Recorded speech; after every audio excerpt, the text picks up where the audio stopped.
YouTube. All right. Well, sorry for the hiccup, everyone. We're back. Oh, okay. Hi, We're everybody. back. I'm Dr. Nick. Welcome. Everyone. We're going to be talking about Visual K. We got a special guest with us that runs the biggest Visual K information site thing. What would we say, John?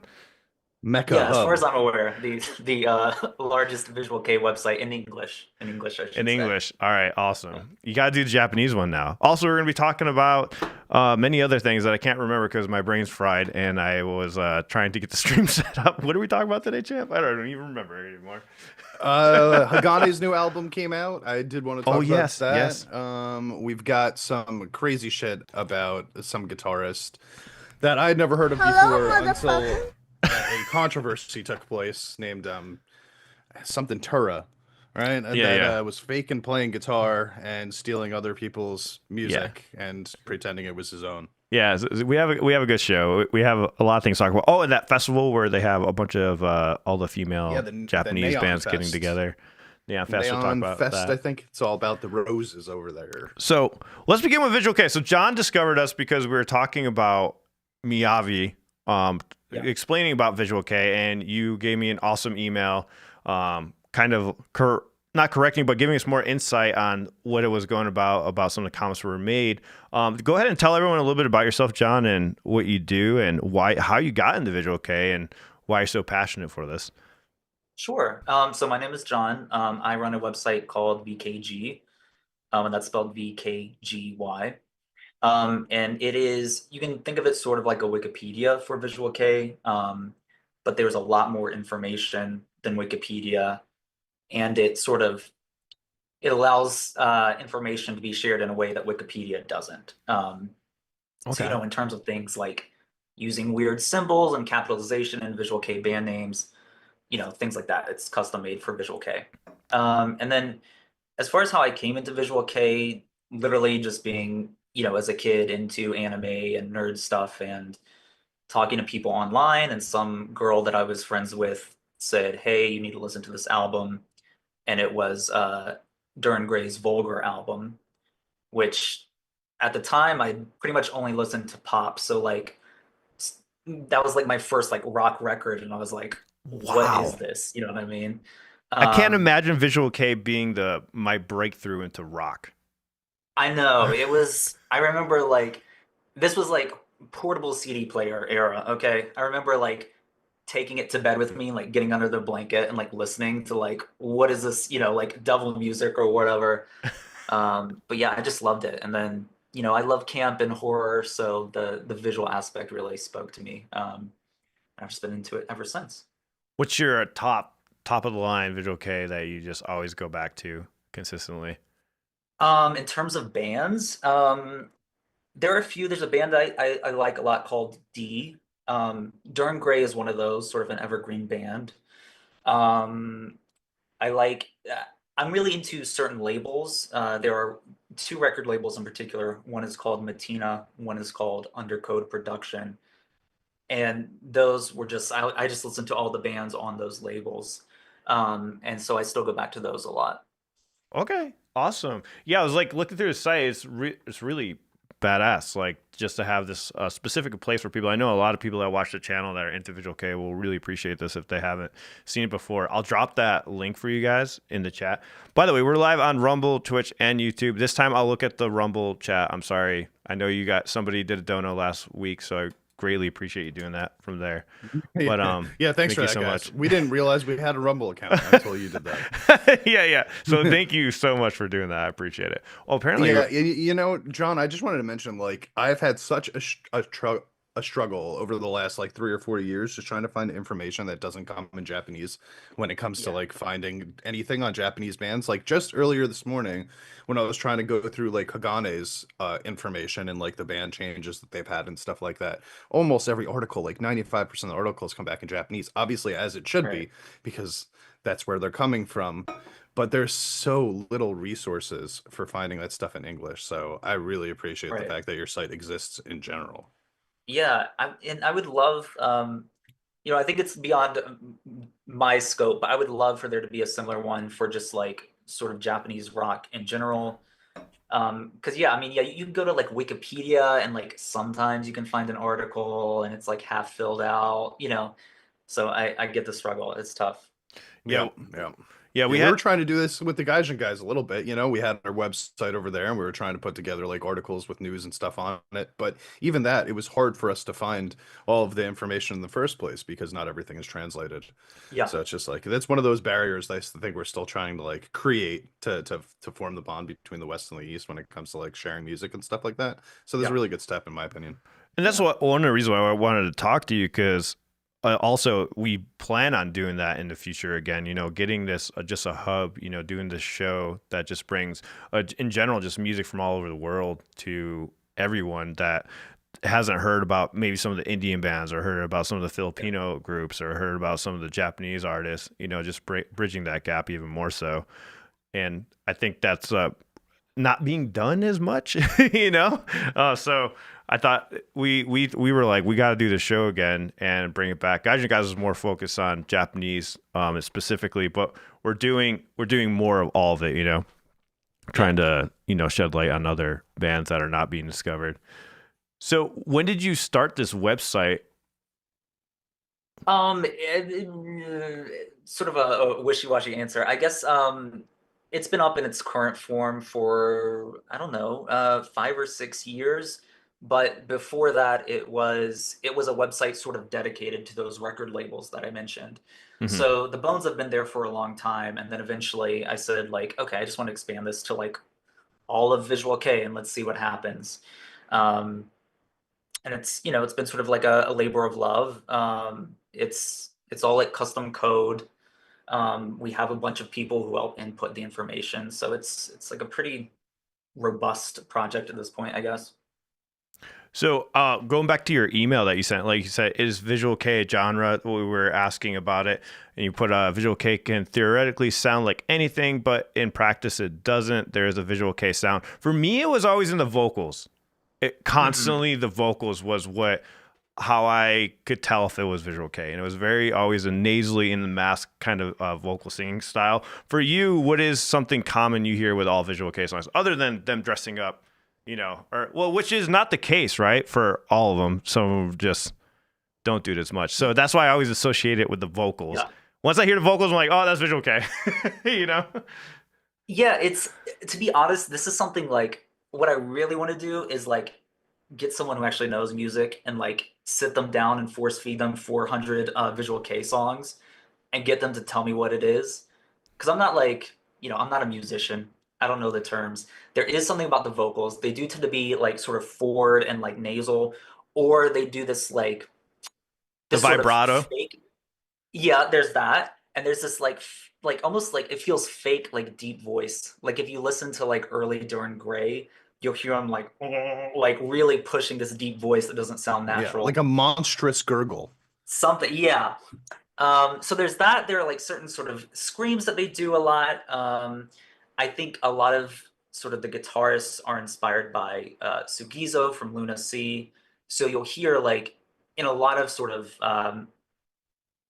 I guess genres of song, you'll still hear that sort of long, droning, sweeping, sort of clean guitar. And then there's something about the structure of the songs for me. I think one thing that Visual K is really good at is just sort of like abruptly switching into a chorus. And it's almost like it doesn't matter what the rest of the song is like. They're just going to suddenly jump into this super poppy, like melodic chorus. And the transition is like 2 seconds long, but like somehow it works. Mm. Um, yeah. I love that about those. That's some of my favorite like dynamicism in music is going from that like, heavy sort of like when the verse pre-chorus structure is kind of like really heavy and it's leading you up to something, and then suddenly you get like that major scale switch into the chorus and you can sing along to it. I think that's the Yeah. perfect combination. So there's a couple bands that have brought me into Visual K in general Mhm. and have made me a fan, other than Hataba constantly requesting Visual K songs and getting me Yeah. getting me into them. But it's Jaluka and Kizu. What did you Yeah. think about Jaluka when you first heard them? Because that is to me out of the norm of the Visual K style, other than the way that they dress and stuff. And that's one of the most brutal bands I've heard. Yeah, I mean, you're right. Like they are a little bit out of the norm. Like them, that trio. So Jaluka, Dexcore, Deviloof. They're Oh, all Deviloof, like yeah. that sort of like I don't know what like metalcore I guess Yeah, sound yeah, is yeah. like It's like that's metalcore on newer for crack. visual. Yes, exactly. Yeah, so like just from that perspective, that sound I think is somewhat newer to Visual K and is not I wouldn't listen to like 2 hours of those kinds of songs back to back. You know what I mean? Mhm. So I think probably like a full album from Jaluka would be pushing it, but like a song here or there, like absolutely. Um, it's the same thing with like Versailles if you've listened to them, sort Yes. of like power metal, I guess. They It's have like like a I could do neoclassical sound. Yeah. yes, yeah. I can do like 15 minutes of that. An hour is like too much. I'm like melted. So that's sort of how I feel about Jaluka and the Go, I, boys. I go to feel a like concert. this is how I feel about power metal, and I think Yeah. Alan probably feels Yeah, that yeah, way same. about power metal too. Yeah. Yeah. 15 minutes of really good power metal is great, but an hour it starts to be a struggle, I think. Yeah. Right. Yeah. I A Which need is lot like of what are the sorry, go ahead. I need a progressive element in the power metal at some point to break it up. Symphony X was like my main band for that. They could break it up a little bit at least. I actually have some positive things to say about the Hagane album, which is mostly power metal, which we'll talk about a little bit later, though. And then so Jaluka, and have you listened to Kizu yet? That Yeah, yeah. Kizu is really cool. They I believe they're on the same sort of parent record label as Duran Gray. So there's a mm, lot of crossover there, I think. Hmm. So correct me if I'm wrong. But yeah, they're like they're sort of I don't know, the sort of like hot newcomers right now. I mean, they've been together for a couple of years at this point, but they're playing like really big venues, and they're doing really exciting stuff. They are also they just recently they've sort of used their success to sign like a really new band under them. That band is called Sugar, um, and currently they're making I don't know sort of similar music, but they're a lot younger, I think. So I'm curious to see where Sugar goes. But yeah, I just love Kizu. In addition to having really cool music, I think is really trying to like revitalize Visual K and hold really cool events. So I really love that about them. and that's what I was gonna mention. I feel like that's what Kizu is doing is revitalizing Visual K in general. Just I saw some of the gigs or some of the footage, and they're just packed shows. Like Yeah. there's it feels like they came out of nowhere, but I'm sure they've been working very hard under the scenes. And I was wondering, do you know what their breakthrough was? Why they broke through the ranks? I guess you could say. Um, from my perspective, the thing that really like I guess they popped off was a song called I think it's just called like Zero. Mm-hmm. And there's a really cool music video with that. It's like the video is like a game show, but it's a dark and twisted game show, obviously. Yes, This is yes, yeah. okay. That Yeah, was a crazy one. Yep. yeah. And so I think that's where at least for me, that's where I started seeing them a lot more. Um, and I think just really smart, like they have a YouTube series where like the vocalist does duets with like other legendary Visual K vocalists that, are more senior than him. Um, they've done really cool events with, they just did a cool event with this band called Desert. That is a Visual K band that just went major. So just really, so in addition to having really cool music, they've been really smart about like promoting themselves. That's good. Yeah, and that's how you got to do it. Doing the Yeah. collaborations, kind of like Nemophila. They do a lot of covers and stuff like that. That's what blew them up on the map. And this group, Kizu, collabing with those senior people in the music scene, it's kind of incredible how Yeah. bands can pull that off, even if they're not known yet. A lot of it's just reaching out, which a lot of people are scared to do. So just the fact that they just went out there and just started trying to work with them as much as possible is cool. And it's awesome that they were willing to work with them. Yeah. Yeah. I think Visual K has had to sort of regain its footing. And in the past like 5 or so years, I've seen bands really start to like pivot and try to market themselves in new ways. Mm-hmm. Because, magazines are dead, record stores are dead, all the old things are dead. So um these like collaborative efforts, these like interesting events, even like playing with non-visual K bands. I think that's all sort of new for visual K. And it's being led by bands like Kizu, who are sort of, being the first to do those things, Yeah, which, see, I would love a yeah. show like where I can see like Maximum the Hormone, right? And then like maybe Kizu, that, like just seeing that mix up. I mean, why not? Like they're they're very similar if you listen to the music structure underneath. It makes sense. Back then, did they just have mainly just one genre in those concerts for Visual K, or did they always mix it up? Or that's something they just So, started doing?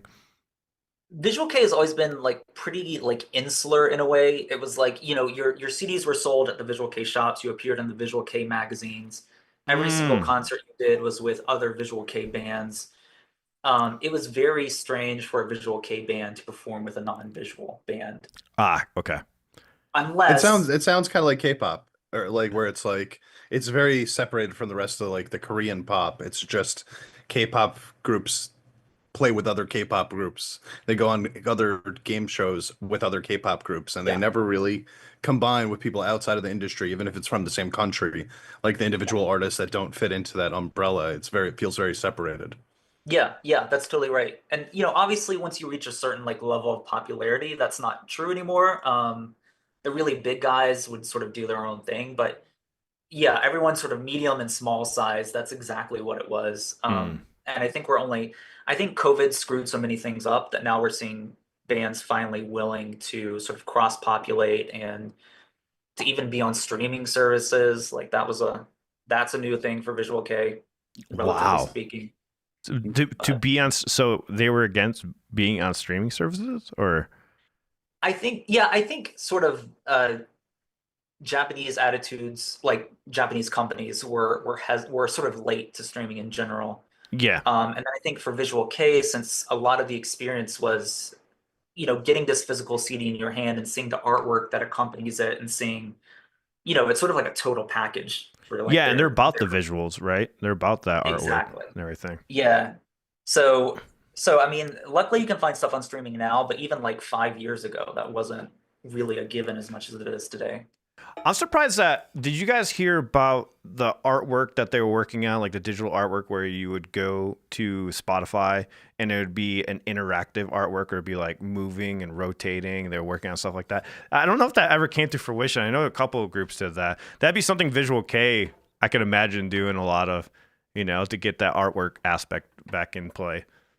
Yeah, is that like separate from the little video clips that they have when songs play? Yeah, I remember that the video thing. Yeah, it's a separate thing. It's like their album cover, but it's like a moving album cover. It's Oh, yeah. I don't know whatever happened to that idea, but I guess it didn't probably happen or whatnot. It's a yeah, I cool like that idea. idea. I feel like you have to have people that appreciate art in general to appreciate that type of thing. Yeah. And with so much of the changes with like and so many people being acceptable of like AI art and stuff like that, I wonder how much just like cool design work is going to get over, positively in a place like that without people being like, why not just do AI for this like Right. moving picture on this streaming service Yeah. like, 5 bands in. Yep. All right, John. Well, is there anything else you want to tell the audience before you get going? Uh, I guess I would just say, there's a lot of cool Visual K out there, so go find some, go try some random bands, and you'll find something you can like. Hey, throw out one band before you go that maybe we haven't talked about or thought about. Um, okay, oh, just one band. I like D a lot. They recently disbanded, so rest in peace. But they're really Mm. cool. Another one I like is Nazare. And yeah, I'll leave it there before I And list one. he literally has a thing up here where new Visual K releases, and it will give you a link right to their, to get their album or go ahead and buy them from CD Japan.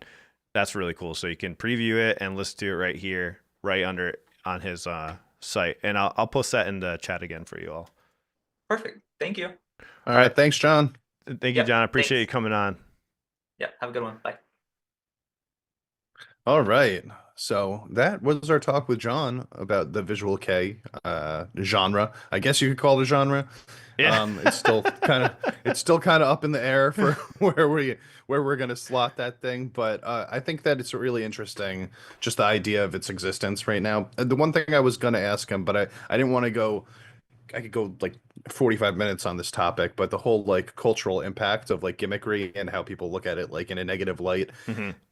especially after post like, the reality TV era and how everything became grounded, a lot more Yeah. grounded in reality, even though it's faker, but it's grounded in reality. And sort of like Visual K falling off during that era, becoming a little bit less popular, probably due to a lot of that culture shift and how people are viewing things as like a more grounded sense. Nowadays, I'm thinking that people are feeling a little bit more open to the idea of like cool aesthetics and unique presentations and stuff like that, as I've noticed another culture swing over the last 2 years or so.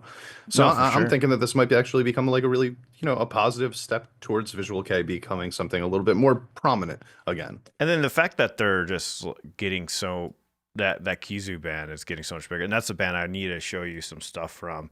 Absolutely, I think You know, you would enjoy it. if we could bring back emo core Well, you in like the West. Jaluka, right? Yeah, Jaluka's cool. So Jaluka's you got a definitely the visual K coolest. band there. You see? Oh You yeah, got a hey, I'm lot. not. They're not Yeah. even the only one, man. Like I listened to During Gray. I think I've heard two of their albums. Like there's some stuff in the Visual K like area that I Hmm. think is like really really good. Um, and like I said, like if we could bring back like emo core to the West, I mean, you could like kind of hybridize those Emo as core. like a bridging point, right? Like dudes that are gonna go out there and play like kind of heavy music with makeup on. Like there you go. That's how you get the Westerners back onto I it mean, I'm again. shocked that I feel like I've been more open to listening to songs that were considered emo back then a lot more now than I was back then, which is just wild to say because I Well, never thought I would be into any of it. But My Chemical Romance being one of them, I mm, never thought I would ever listen to that band, and I ended up listening to a few songs now. And I'm like, wow, this band's actually really fucking good. Why did I hate on them so they're much? awesome. Why did I hate on them so much? So Oh, Hagane I get that, man. Hagane releases new album, Top of the Mm, Tower. This is with hmm their brand new lineup. Hagane's latest album, Top of the Tower, released on April 30th, 2025, marks a significant milestone for a Japanese melodic power metal band. This is their first full-length release featuring new members Nagi on vocals and Juna on drums, which Juna is a beast on the drums, following the lineup change in 2023. So yeah, they lost half the band. The album it has 11 tracks on it, the blend of traditional power metal with diverse musical influences, which I really think Juna's probably adding to that a lot with her drumming. Notably, Kogome incorporates East Asian folk elements with tribal rhythms and dance-like melodies, while With a Dream ventures into pop ballad territory, showcasing the band's versatility. The limited edition of the Top of the Tower album includes a DVD featuring music videos of Not Loose and Start Our Journey. Start Our Journey is the one that I love a lot, along with the roundtable discussion where members reflect on the past year. Fans have praised the album for its dynamic range and a seamless integration of new members. Nagi's vocal performance, in particular, which she's a phenomenal singer, has been highlighted for its power and emotional depth. Sakaya's bass playing in the Start Our Journey has also been well received praise, which completely agree. I listened to the previews of the songs. I hmm mean, I know that main one. I gotta say this from the song that I heard, the Start Our Journey, which I absolutely love that song. The other songs that, granted, I've heard snippets of them, so they sound nothing like Start Our Journey, which I was thinking, oh, I don't know if I'm going to like this album because they sounded so different from that song. But you listen to them hmm more extensively. What are you thinking? Yeah, so I listened to the first six tracks and then I listened to the last two tracks. And Don't Start Our Journey, I believe, was track five. So I ended up just watching the music video for that also, just because I wanted to see what it looked like. And you're right. I thought that was a good song. I thought I overall the fucking love that album, song. yeah, it was good. It was really solid. One, I've got a couple things to say. Right off the bat, did not realize that like the instrumentation from this band was going to be as impressive as it was. Like I'd heard, their first single, maybe their second single, like a few years ago or whatever, when it first came out, and I thought it was pretty solid, but not really Mhm. my type of thing. I was repeatedly impressed by the musicianship on this album. It was really, really good. The guitar work, I think her name is Sayaka. I might have that wrong, but the guitarist, I mean, the bassist was good too, and definitely had some moments to shine. But the guitarist and the drummer, Juna, the drummer, oh my God, dude, like really, really added a Dude, lot she's to this. she's good. The Yeah. energy, man, just the energy that she brings to the Mm-hmm, band. mm-hmm. It's such a good addition. Yeah, it's so funny too, because like I remember when I listened to Trident for the first time, she was in Trident for like eight Yeah. years. But when I listened to Trident for the first time, she was already out of the band. And a lot of the comments were telling me like, she didn't really fit with the band because she was always trying to do too much. Yeah. And I didn't understand that. Like I want the drummer to do too much. But Like do as much as you can, drummer. But here she's doing a lot, but it makes this like sort of power metal sound that I often get bored with feel way fresher because of the way that exactly. she's playing it. Yeah, Yeah. I So agree. I will say that that's the first thing that I noticed. The second thing that I noticed is there are a few tracks on the album that veer away from the power metal zone. Those are definitely my favorite songs on the album, and this is personal bias, obviously, just because it's not my favorite kind of music, the power metal. Because some of those songs really did impress me. I wouldn't go back and listen to them because I don't like the sound of it. Mhm. But a couple of the tracks which kind of went into other areas, like they were talking about that Dream song, which was more of a ballad, which I did listen to and I thought was really good. But there's track 6, I believe, is something of Surigi, Tsurigei. Easily my favorite song on the album. I think that anybody that listens to like the music that we often talk about on here, Bandmade, Nemophila, Love Bites, stuff like that, that song is going to appeal to you. So if you were unsure of how you feel about Hagane, listen to track 6 on this album. You'll go, oh shit, wow, they've got something I didn't know they had. Well, you got me hyped up. Okay, I gotta go listen to it because I was listening to previews. I'm not gonna lie. From the previews, I'm like, I don't know. I'm like, I really love the sound of that one song, but you can't Yeah. really judge it from the previews because the trailer definitely did not do it justice. Some of the comments in the chat said, "I'm a metalhead and naturally like dark atmosphere, but I really love Hagane's heartwarming metal style with huge positive vibes in the current world of negativity we live in." Do you agree with that, Champ? From I what you've listened to? didn't listen to any of the lyrics at all. Although I did notice that a lot of them were English. They are I English, didn't yeah. yeah, I didn't notice they were English until I got halfway through the album, though, and I said, "Oh, I could have probably been paying attention to that a little bit." But There, no, I was too far gone at that there point. was a person too here that said never heard of them, but gave them a spin since the artwork is really awesome. That is a strange thing to hear. They saw the artwork and said, "I want to check this out." You don't hear that very often. I love it. Thank you for the recommendation. They also call their fans Kenshi swordsmen and use crossed swords as their signature emoji. I did not know that. That's such a power metal thing right there. I feel like They're also wearing like they rock like full armor in the video that they made for that song that that you liked. yeah, I feel like I found the joy of living. Wow, that's a huge praise. Wow. I mean, That's damn. I hope Hagane, you're okay. you got to keep going. You just saved a life. You right just there. saved a life right here. You got to keep going.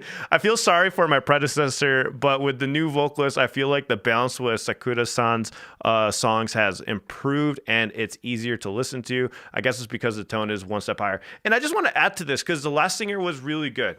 All right. She was excellent and she's a great person overall. But I think you have to have a certain group of musicians that just work well with each other, not just like personality wise, but also the tones and sounds, And I think that's what they're referring to. It matches better. Like Juna is better in this band than with Trident. You can't take away from her playing, but it just fit this playing way better. You know? I actually think both of the members that joined in Juna, and what's the new singer's name? Riga or Naga. I think it's Naga. Forgot. Or Nagi or something like that. Yeah, they're both better. They both made the band a better band. And that's not to say anything negative of the people that left the band, but this version of the band is more complete. The songs sound more complete, And I know it's been a few years also since they've had time to like, you know, really find their groove and their sound and stuff like that. But this is a really good band now. While before I felt like it was a band with promise, this is a band that is actually fulfilling the promise that they had. Yeah, for sure. And like ooh, who was the original singer, like her other projects are awesome. So go check them out. Okay. All of them are great. I feel like Sakya's bass has gotten a little stronger from this song, which makes me happy.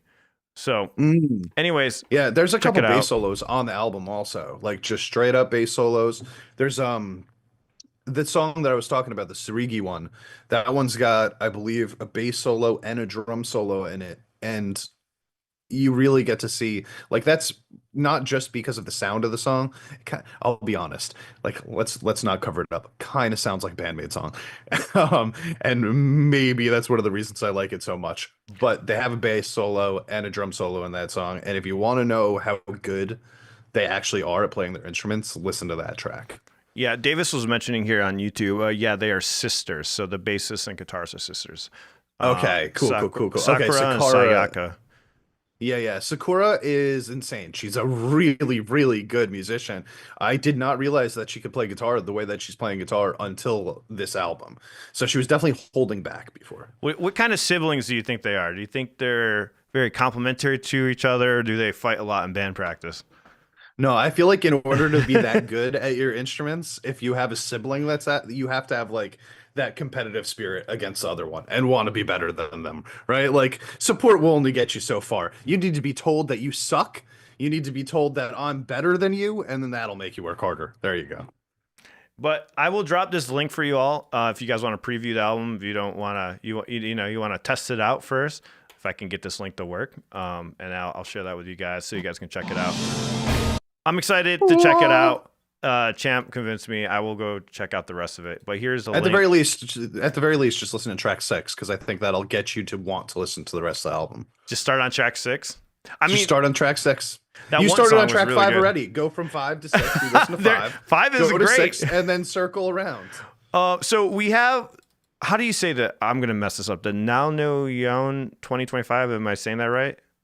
I don't know. I just call it the Noun Festival. The Noun Festival. Okay, we'll go with that. Anyway, so is an all-female music festival held yearly every April 29th in Tokyo, Japan. Produced by rock band Shoya since its inception in 1987, which Shoya is a huge influence for a lot of the bands we listen to on this channel. Like This, the OG female band, right? Like Yeah. that was like their thing. This annual event showcases female artists across various genres, including rock, heavy metal, and pop. The following is a 2025 lineup featured a mix of established and emerging female artists. We had Shoya, Junko Yagami. I don't know if I've heard of her yet. Kyoko, Iumi, Naiz. I'm going to mess up all these names. But you see the list right here. Here, let me mention the ones we do know. Nemophila, Hagane. Members of Gotrek Spin were in this. So Funny enough, I looked at just after I was looking this up, so YouTube decided to send me a recommendation of a 2022 video that you and I made, which was covering this festival 3 years ago. Oh, really? And a lot of the same names were on there, including Nemophila and the Gatrek Spin members and Akiyama. So it seems like these are like I don't remember at all what happened in 23 or 24. It would show you again, obviously, also. But yeah, it seems like they're kind of like they've signed on to say no, we're a part of this festival every year. Yeah. Also, good news for people that didn't see the festival. They will have it streamed on Unext starting June 22nd, 2025 at 6 o'clock Japanese time. The broadcast is available for free to monthly subscribers with so that already a catch-up happened. viewing period. Just to be clear, that happened like 4 days ago. Yeah, the festival. So, but you get to see it. The viewing period, though, ends on the 29th. So you have from the 22nd to the 29th to go check it out. Hataba, you came in late. You missed the Visual K conversation. So you could always press the rewind button after we're done. You have to check it out later. I did watch. I tried to find some videos from this performance from the festival a few days ago, and nobody was really posting anything. But Nemophila did put up like a compilation, like 2 minute short of them playing. So I got to see like the stage, and like, you know, what the sound was like and the audience and stuff. The stage is cool. So like I like what they do. There's like a lot of this festival has to do with like the preservation of roses. I didn't go too deep into it, but like what they do with donation money is they like buy these preserved roses and put them all over the stage, like Okay. all over the top and the bottom and everywhere, right? So it's pretty cool looking. So it's like a stage full of red roses. Um, I don't know what the meaning is behind it. I just know that it looked cool. The sound was kind of hard to hear. I to the point where I didn't even really recognize any of the songs that they were playing. And it was from the official Nemophila YouTube page. So I don't think we're really gonna get anything that's like until you watch the full live stream that's gonna be clear to watch. So I would definitely recommend just waiting and watching the whole live stream if you're interested in seeing this performance. Okay. Awesome. Hell yeah. So really quick news I just want to talk about the Electric Callboy drummer left, which really sucks. And Tank actually talked about it on a recent podcast, just stating that he wanted to like stay home more or whatnot. But also some articles say that he wants to do new projects. So I'm not sure what's going on with that. But he left on good terms and everything. It's just really sad that he left because he was such a energetic drummer. If you watch the Electric Callboy videos, he's like one of the funniest members in that band, like, especially like with the pump it or whatnot, and he's like doing the backhanded drum playing. Have you listened to Electric Callboy, right? Have you listened to I've it? only heard the one song that they did with Baby Metal. Did they do a song with Baby Metal? Who Yeah, they do a song they with? did a song with Baby Metal. It You're was, right. it was that one. You're That on was it. the one You're that on I it. heard. All right, I gotta I show you haven't some heard any Electric of their Callboy regular then. music. Oh, all right. I do know that they're like in their prime right now though. They're Yeah. peaking in popularity, so that really sucks. Yeah, and he's been with the group since they were called Eskimo Callboy.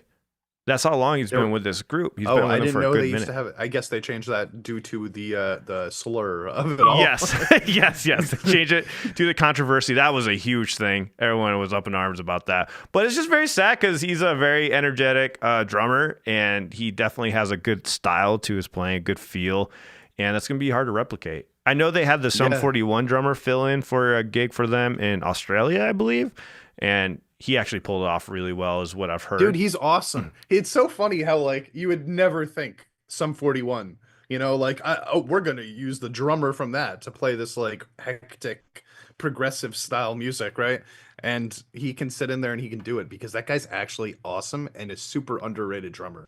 So good pull for them. I respect that. Dude, some of the best like pop punk bands, it's same with like Blink-182. You had Travis Barker. They have some of the best drummers. Like the good pop punk bands have some of the best drummers. They really do. And they're holding back a lot. Like you'd be really shocked on how good they are. Yeah, it's 100% true. In fact, I remember after college, I joined a band specifically for that purpose, where the creation of the band was we were four metalheads that said, metal is really hard to play, guys. You want to do some pop punk?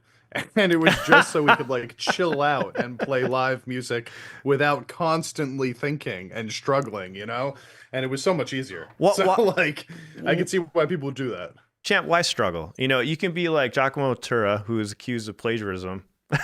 All right. And just like fake all your performances and playing and just like post it up online and make thousands of dollars, get sponsorships. Well, you could just do that. You get your own pickups. You get your own pickups. You get everything. Get your own fucking pickups, man. That's fucking wild. So I ran across this story just today. I was like, wow, I didn't even know this happened. Chap and I didn't even know who he was, but I did recognize the video. I'm like, oh, I've seen that when I doom scrolled not too long ago. I remember people commenting on the bass and the guitars being in the pocket or whatever. And then now I'm finding out it's fake, or he stole it so he stole riffs from other artists, which is just wild. Let me give you guys the backstory who don't know about this, because I do think this is very important to bring up. Giacomo Turra, the social media guitar sensation, known for his infectious funk licks and stylized performances, is facing serious allegations of plagiarism. YouTuber and bassist Danny Sopko has publicly accused Turra of copying compositions from several well-known guitarists and passing them off as his own original work. He presented his findings in a widely circulated YouTube video where he showcased side-by-side comparisons of Turra's performance and the original work of the guitarists such as Jack Gardier and Alex Hutchings. This is Quote, "This is one of the most unbelievable things I have ever seen in music," Sopko declared in the video, claiming that Tura not only mimicked these pieces note for note, but also failed to properly credit the original creators. By the way, he's stealing tablature too and selling that from their own training websites or from their own Patreons. According to Sopko, Tura's social media success has been built on allegedly uncredited covers, with some pieces being sold as original tabs and isolated tracks through Tura's website and Patreon. Quote, "From the very start of his social media rise, Giacomo's been using other people's compositions, passing them off as his own." While Tura has occasionally cited inspiration from certain artists, Sopko argued that such vague acknowledgments fall short of meaningful credit, which I completely agree. It's equivalent of saying you're inspired by Queen, then trying to pass off Bohemian Rhapsody as your own, he said. That was pretty funny. But it just this whole thing is absolutely wild. A lot of the artists are coming out and offering their commentary on there. Rick Beato just offered his commentary on there. Apparently he was going to do an interview with Rick Beato, and not apparently, he was going to do an interview with Rick Beato. He put that picture of the thumbnail with him on there. He did an interview. He did an interview, and then he decided not to put it on because his playing sucked. Yeah. Which is wild. Like, That's I've never so heard of embarrassing. I didn't know that. I didn't know. Like, I mean, listen, good on Rick Beato for not calling him out immediately for it. Because like there are a lot of people that would have gone out. This was obviously he recorded this before the scandal broke, right? So it's like he chose not to put this video up to save this, to let him save face, right? Like he didn't want to embarrass this guy. It was going to be trash. I mean, I want to see the interview. Honestly, I would want to see the Rick Beato interview with this guy just to see Rick's face. I want to see Rick's face as he's playing, and I'm really shocked that he didn't post it. Do you think it was Rick Beato who decided not to post it? I'm going to assume so because he's that type of person. His reasoning was that his channel requires a certain level of quality. And he didn't want to lower his channel's quality by putting that out there, which is super insulting in the best way. Like I love that. Yeah, like it's so passive aggressively insulting. Like, and it's such a great way to just like shit all over this guy without actually, saying anything as an insult intentionally. But yeah, dude, like he straight up said that this guy, it was gonna make his channel look bad if he put him on there. So yeah, I mean, beast mode right there. Shout out to all the companies that are removing him. They're taking off the videos. He noted about Fender just unlisting it, which is hilarious because you can still see the video if it's unlisted. So like Fender's still cashing in on the money, I guess. Yeah. Well, Fender is basically like the Amazon of guitars, right? So I don't know how much they care about stuff like this. So he did a follow-up video about him, and he just showing off more copies that he did. The most troubling aspect, Sopko insists, is the potential financial gain Tura may have made through these alleged misattributions. The real crime is that these were for sale as Giacomo's original transcriptions, which is beyond fucked up. Pointing out that affected artists like Gardner and Hutchings rely on selling their own music scores. Alex Hutchings addressed the situation on his own video, saying he first noticed Tura's use of his work about 8 months ago.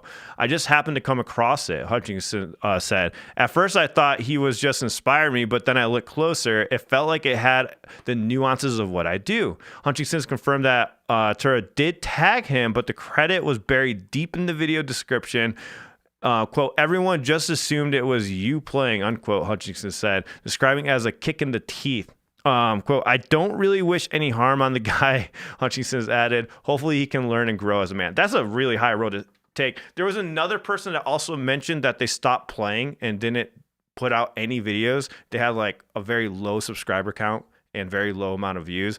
And they saw that he took his video and then they were just so depressed that they just didn't put out anything anymore, which is really sad. So very fucked up. Because he's just taking unknown people and just taking their videos, which this is nothing new. This happens with other spaces also, but this has been the biggest case of where people are actually fighting back. Normally people just like whatever and let it slide. Like this, the musicians are actually fighting for it, which they should be, because musicians don't get paid at all that well. Even when we put up videos online, none of them get paid. So they really rely on the Patreon and rely on like donations and things like that.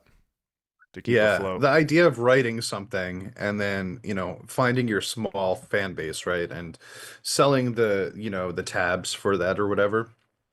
I personally probably would never buy somebody's tabs, but this is how they're making their money. Um, these little sources of income as small-time musicians. Yep. So to have somebody else take those tabs that you created, that you wrote, that came from your brain, and then sell them and make thousands of dollars off them, and you don't get to see a cent out of that. It's insane. And we've had the copyright conversations over and over again, and Yep. how strict they are on YouTube and stuff like that, and how obnoxious it can be trying to get through that.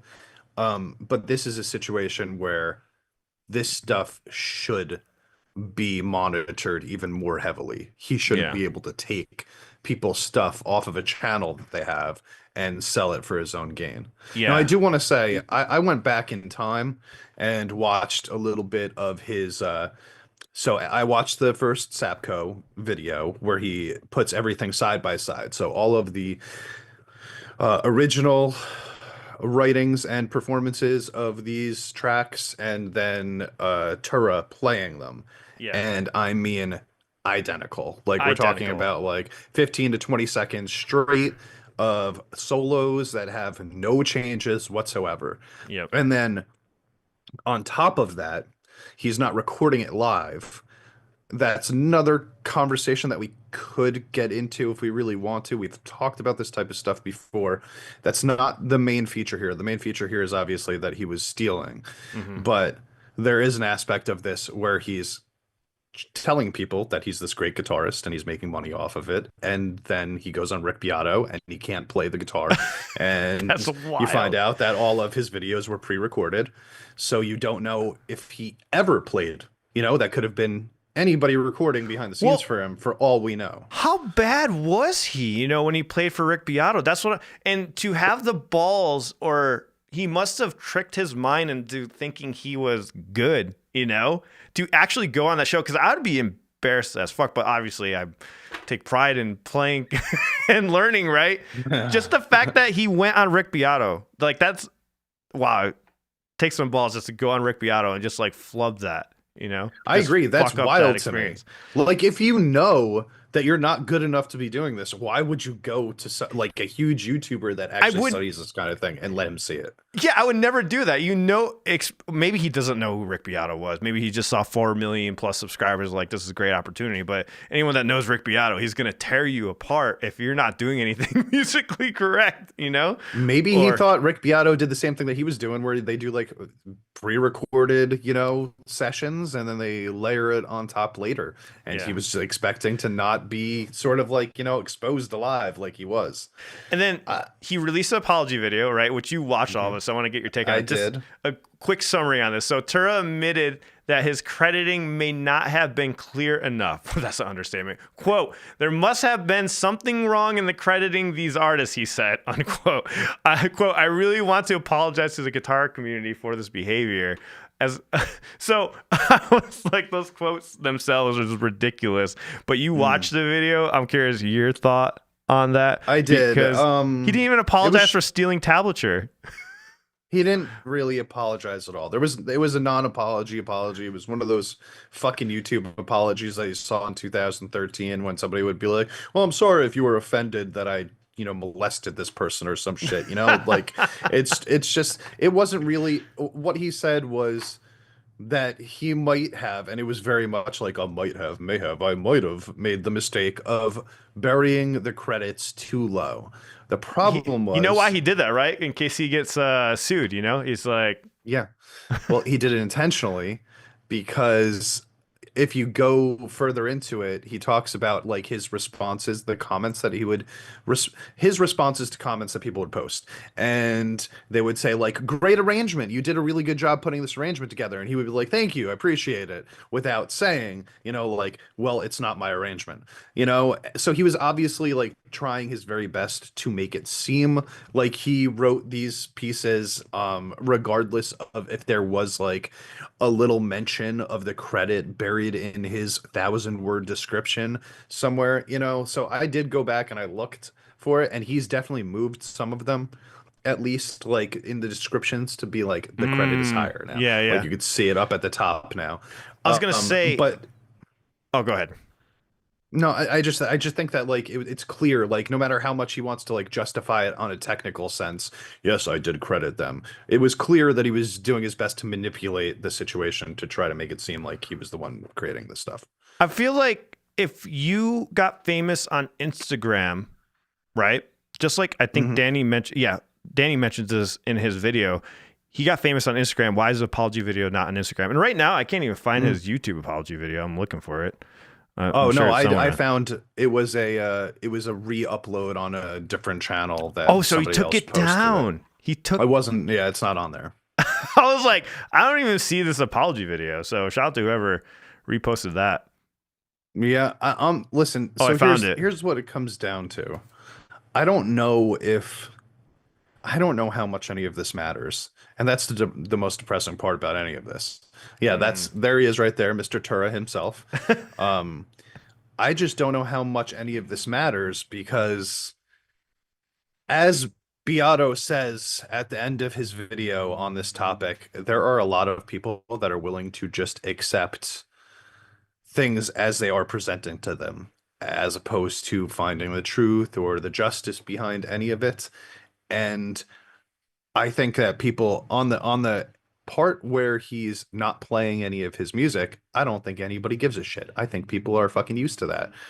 On the other aspect of the stealing, I'm hoping that people care more, but in 2025, I honestly do not know how many followers I he will lose due to I this. think he will lose a lot. He's going to lose a lot of viewership because I think the theft thing is where people draw the line. That's why so many people are up in arms about it. That's why so many people are so angry about this guy because he stole it. If he was just like miming along, that's another thing.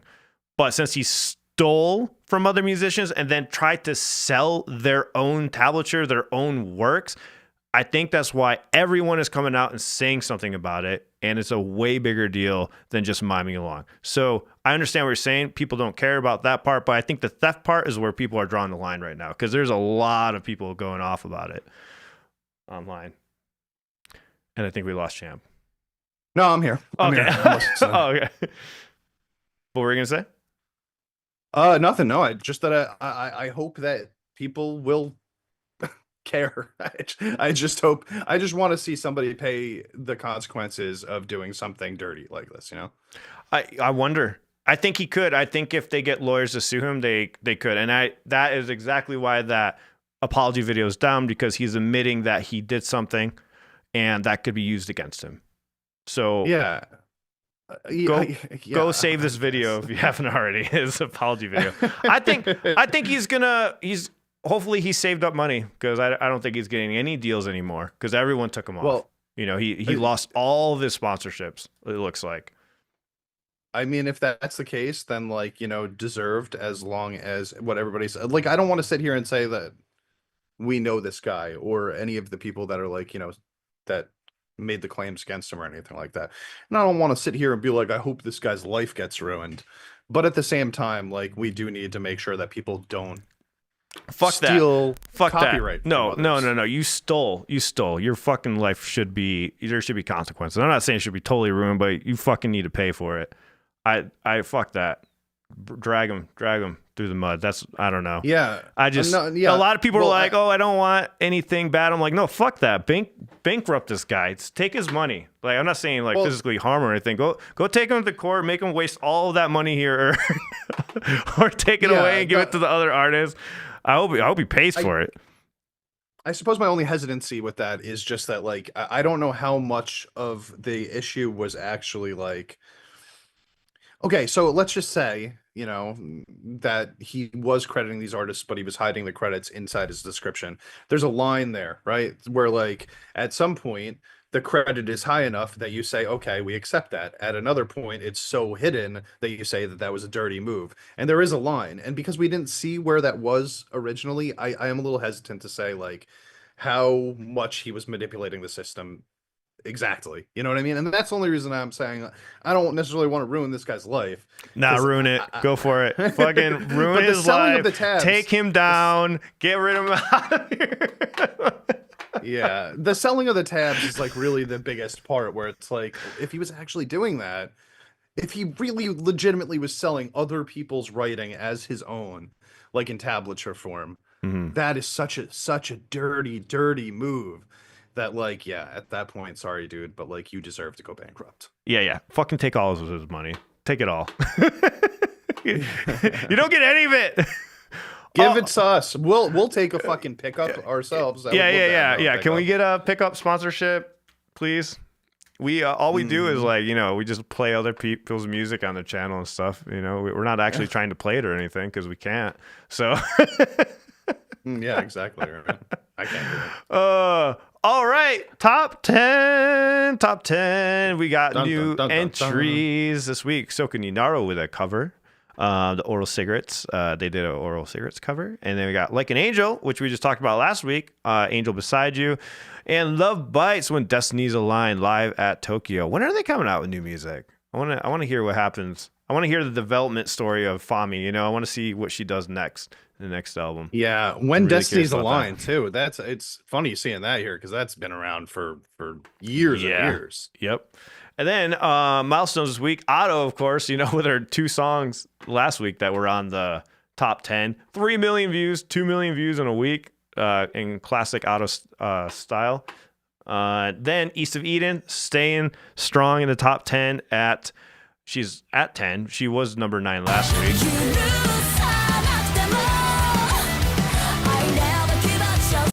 I just realized, Champ, could you hear that? I think I actually had it set up the right way for once. That's amazing. Unbelievable. Number 9, Hanabiye, Fall in the Spot. Okay. I love this song, dude. Yeah, it's pretty cool. I like it more today than I did yesterday. You've been liking it more and more? I have it on rotation. It grew on me pretty quickly. Yeah. Number 8, we got MA.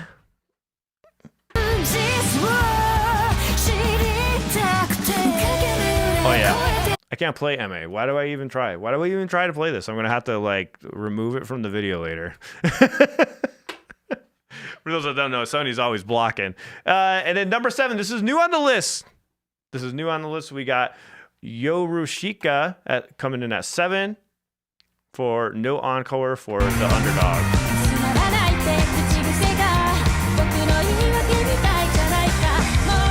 Ooh, I like how that sounds. You should go check that out. Nice. Number 6, we got Tuki, Sisa. And then number 5, we got Hitsuji. I can never say this. What is it? Hitsuji Bungaku Ko. It's been on the list for a while, actually. Number 5. Wait, it says voice up here. It says Ko in here. Simno, correct me on this one. Is which song?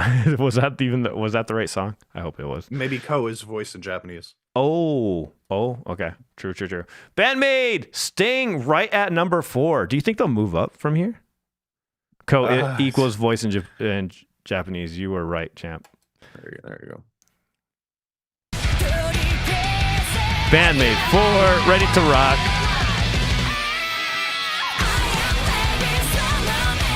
You put the part with her screaming just to mock us for getting that wrong, didn't you, Simno? We deserve it. We gotta get called out for it. Otto, number 3 with Charles, produced by. I mean, I love Otto, man. I haven't heard a song that I haven't liked from her. What do you think's at number 2?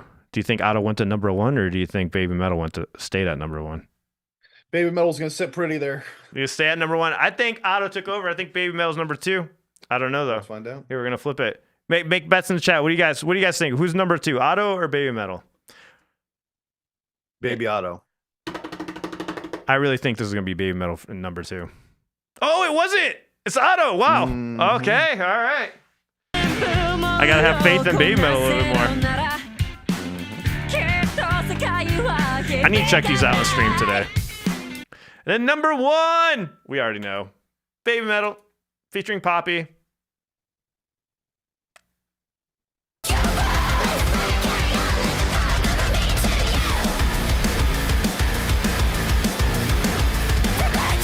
riff is so sick, man. I absolutely It's awesome. love it. I absolutely That's love it. that whole song is awesome. Uh, I don't get you people. I don't get you people that are hating on it. Who's hating on? Well, it's obviously doing really well. There must be a lot more lovers of this song than haters, for sure. Yeah, true.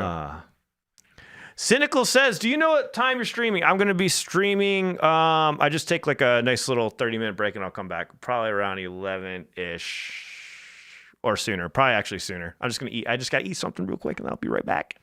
Champ and I will be back at it with some reactions before stream. So we'll have some new reactions up too. Yes, sir. I know there's some Japanese bands we need to show them. There's some Ren videos we're going to do, but we will let you know. If you guys do want to make requests, you can do so now before I go live. And like I said, I'll be in a minute. I just need to go get something to eat, take a 10-minute nap, something like that. Guys, thank you so much for showing up to the show. It's always fun. Fake fan. Who's a fake fan? You, for not expecting Baby Metal being number one, baby. Oh, is that why? I'm guessing. Yeah. I'm guessing because I agree with you, Dun. Fake fan Allen over here. It's Otto. Anyone against Otto, I'm sorry. It's a true. really hard one to guess. She right? is the number one overall seed in the draft every year, isn't she? Yeah, she really is. She really is. But you know, it's all good. That's what I'm gonna put on the thumbnail. Fake fan. I'm gonna put my face and Baby Metal off to the left. Or better yet, I should just put a picture of me with Baby Metal and then put fake fan on there. That'd be more hilarious. Red circle with the arrow. Red circle with the arrow. Yeah, that'll do. I'll do that. All right, cool. All right, guys. Appreciate you all. We'll see you next Sunday at 9 a.m. Mountain Standard Time. So please join us for the live podcast. Join our Discord server so you can tell us like what kind of news stories you want us to talk about next. Any drama, we love the drama over here. Maybe there'll be an update on that plagiarism thing. Maybe he's gonna get sued a lot. Anyways, see y'all later. See you. Ciao.